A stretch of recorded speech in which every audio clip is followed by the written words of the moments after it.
ಇವಾಗ ನಿಮ್ಗಾಗ್ಲೇ ಗೊತ್ತಿರೋ ತರ ರಾಜ್ಯದಲ್ಲಿ ಕಾಂಗ್ರೆಸ್ ಕಲೆಕ್ಷನ್, ಟ್ರಾನ್ಸ್ಫರ್ ದಂಧೆ, ಕಮಿಷನ್ ಸರ್ಕಾರ ಅಂತ ಇವಾಗ ಏನು ಕುಖ್ಯಾತಿಯನ್ನ ಪಡೆದುಕೊಂಡಿದೆ.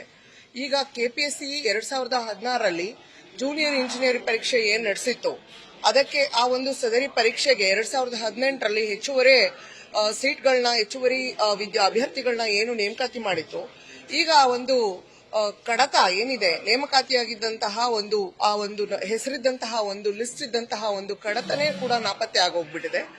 ಇದು ಎಂತಹ ದುರ್ದೈವ ನೋಡಿ.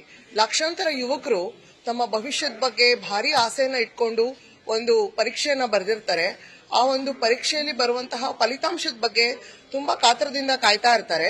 ಈ ಒಂದು ಸರ್ಕಾರ ತುಂಬಾ ಯಾವುದೇ ತರ ಸೂಕ್ಷ್ಮ ಸಂವೇದನೆಗಳೇ ಇಲ್ಲದಂತಹ ಬಡತನ ವಿರೋಧಿ ಹಾಗೂ ಯುವಕರ ಪಾಲಿನ ವಿರೋಧಿ ಸರ್ಕಾರ. ಲಕ್ಷಾಂತರ ಯುವಕರ ಪಾಲಿನ ಮರಣ ಶಾಸನ ಅಂತಾನೆ ಹೇಳ್ಬೋದು, ಅದನ್ನ ಬರೆದಾಗಿದೆ. ಇವಾಗ ಏನ್ ಕಡತಗಳು ಈಗ ಖಾಲಿಯಾಗಿದೆ, ಕಳೆದೋಗಿದೆ, ಅದಿನ್ನೂ ಸಿಕ್ಕಿಲ್ಲ. ಅದ್ರ ಬಗ್ಗೆ FIR ಕೂಡ ದಾಖಲಾಗಿದೆ. ಇವಾಗ ಅದರ ತನಿಖೆ ಕೂಡ ಆರಂಭ ಆಗಿದೆ. ಏನಾಯ್ತು ಕಡತ ಅನ್ನೋದು ಇದು ಬೆಳಕಿಗೆ ಬಂದಿದ್ ಯಾವಾಗ ಅಂದ್ರೆ 2016ರಲ್ಲಿ ಏನ್ ಅಭ್ಯರ್ಥಿಗಳು ಎಕ್ಸಾಮ್ ಬರೆದು ಸೆಲೆಕ್ಟ್ ಆಗಿದ್ರು, ಅವರಿಗೆ ಹೆಚ್ಚುವರಿ ಅಭ್ಯರ್ಥಿಗಳನ್ನ 2018ರಲ್ಲಿ ನೇಮಕಾತಿ ಮಾಡಿತ್ತು. ಇದನ್ನ ಪ್ರಶ್ನಿಸಿ ಒಬ್ಬ ಅಭ್ಯರ್ಥಿ ಕೋರ್ಟ್ ಮೆಟ್ಟಿಲೇರಿದಾಗ ಮತ್ತು ತನ್ಮೂಲಕ ಅದಾದ ನಂತರ ಬೆಳವಣಿಗೆಗಳಲ್ಲಿ ಗೊತ್ತಾಗಿದೆ ಕಡತನೇ ಖಾಲಿಯಾಗಿದೆ ಅಂತ ಹೇಳಿ. ಈ ದಂಧೆಯನ್ನ ಎಸೆದವರು, ಈ ಒಂದು ಏನು ಕೆಪಿಎಸ್ಸಿ ದಂಧೆ ಇದೆಯಲ್ಲ, ಇದನ್ನ ಮಾಡಿದಂತಹ ಅಭ್ಯರ್ಥಿಗಳು ಇದನ್ನ ತಪ್ಪಿಸಿಕೊಳ್ಳೋದಕ್ಕೋಸ್ಕರ ಕಡತನೆ ಕೂಡ ಕಾಣೆ ಆಗಿರೋದು ದುರ್ದೈವವಾದಂತಹ ಸಂಗತಿ. ಈಗ ನಮ್ಮ ದೇಶ ಯುವಕರ ರಾಷ್ಟ್ರ.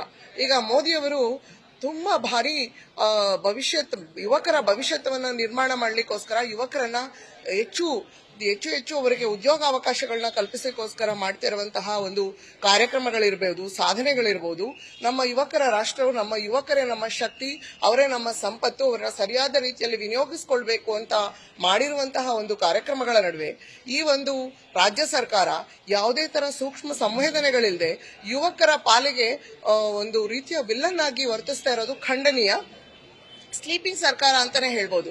ಇಷ್ಟು ದಿನ ಕಲೆಕ್ಷನ್ ಮಾಡ್ತಾ, ಟ್ರಾನ್ಸ್ಫರ್ ದಂಧೆಗಳನ್ನ ಮಾಡ್ತಾ, ಕಮಿಷನ್ ತಗೊಳ್ತಾ ಇದ್ದಂತಹ ಸರ್ಕಾರ ಇವಾಗ ವಿದ್ಯಾರ್ಥಿಗಳ ಪಾಲಿಗೂ ಕೂಡ ಒಂಥರ ಮರಣ ಶಾಸನವನ್ನ ಬರೆಯೋ ರೀತಿಯಲ್ಲಿ ಈ ಕೆಪಿಎಸ್ಸಿ ಅಕ್ರಮ ದಂಧೆಯನ್ನ ಎಸಗಿರೋದು ಬೆಳಕಿಗೆ ಬಂದಿದೆ. ಇದನ್ನ ನಾವು ಖಂಡಿಸ್ತೀವಿ. ಲಕ್ಷಾಂತರ ಯುವಕರ ಅವರ ಪರವಾಗಿ ನಾವು ಇದನ್ನ ಖಂಡನೆಯನ್ನ ಮಾಡ್ತೇವೆ.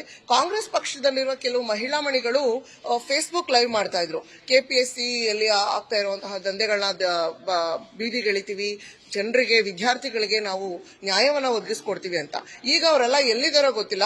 ಈಗ ಅವರು ಕೂಡ ಇದನ್ನ ತೆಗೆದುಕೊಳ್ಬೇಕು, ಗಣನೆಗೆ ತೆಗೆದುಕೊಳ್ಬೇಕು. ಈಗಾಗಿರುವಂತಹ ಒಂದು ವಿಚಾರ ಏನಿದೆ, ಆ ಕಡತ ನಾಪತ್ತೆಯ ಬಗ್ಗೆ ಅವರು ಕೂಡ ಬಂದು ಆಚೆ ಕಡೆ ಮಾತಾಡಬೇಕು, ವಿದ್ಯಾರ್ಥಿಗಳಿಗೆ ನ್ಯಾಯವನ್ನ ದೊರಕಿಸ್ಕೊಡ್ಬೇಕು.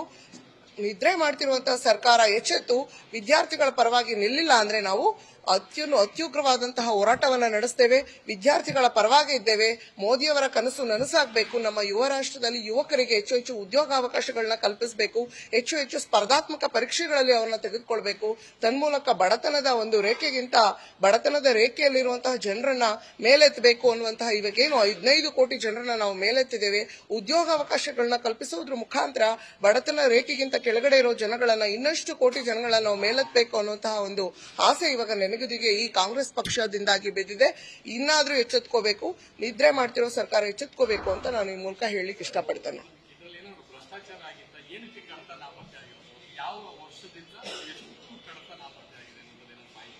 ಭ್ರಷ್ಟಾಚಾರ ಆಗಿರೋದ್ರಿಂದನೇ ಕಡತ ನಾಪತ್ತೆ ಆಗೋದು. ಈ ತರದೊಂದು ಇದು ಅನ್ಪ್ರೆಸಿಡೆಂಟೆಡ್ ಅಂತ ಹೇಳ್ಬೋದು. ಈ ತರ ಒಂದು ಕಾಯಕ ಏನಿದೆ ಅಲ್ಲ, ಇಟ್ ಇಸ್ ಅನ್ಪ್ರೆಸಿಡೆಂಟೆಡ್.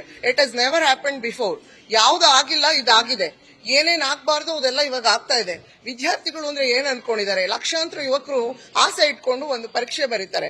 ಇದು ಸಂವಿಧಾನಾತ್ಮಕವಾದಂತಹ ಒಂದು ಕೆಪಿಎಸ್ಸಿ ಅನ್ನೋದು ಅಂಗ. ಆ ಒಂದು ಪರೀಕ್ಷೆಯಲ್ಲೇನೆ ಈ ತರ ಅಕ್ರಮವನ್ನ ಎಸಗಿದ್ರೆ ಅವರು ಏನನ್ನ ನಂಬ್ಕೊಂಡು ಬದುಕಬೇಕು? ಅದು ನಾವು ಹೇಳ್ತಾ ಇರುವಂತ ವಿಚಾರ. ಅವರು 2016ರಲ್ಲಿ ಆಗಿದ್ದಂತಹ ಜೂನಿಯರ್ ಇಂಜಿನಿಯರಿಂಗ್ ಪರೀಕ್ಷೆ ಇದ್ರ ಬಗ್ಗೆ 2024ರಲ್ಲಿ ಕಡತ ಕಾಣೆಯಾಗಿದೆ ಅನ್ನೋದು ದುರ್ದೈವ. ನ್ಯೂಸ್ ಫಸ್ಟ್, ನಿರ್ಭೀತಿಯಿಂದ ನಿಮ್ಮ ಪರವಾಗಿ.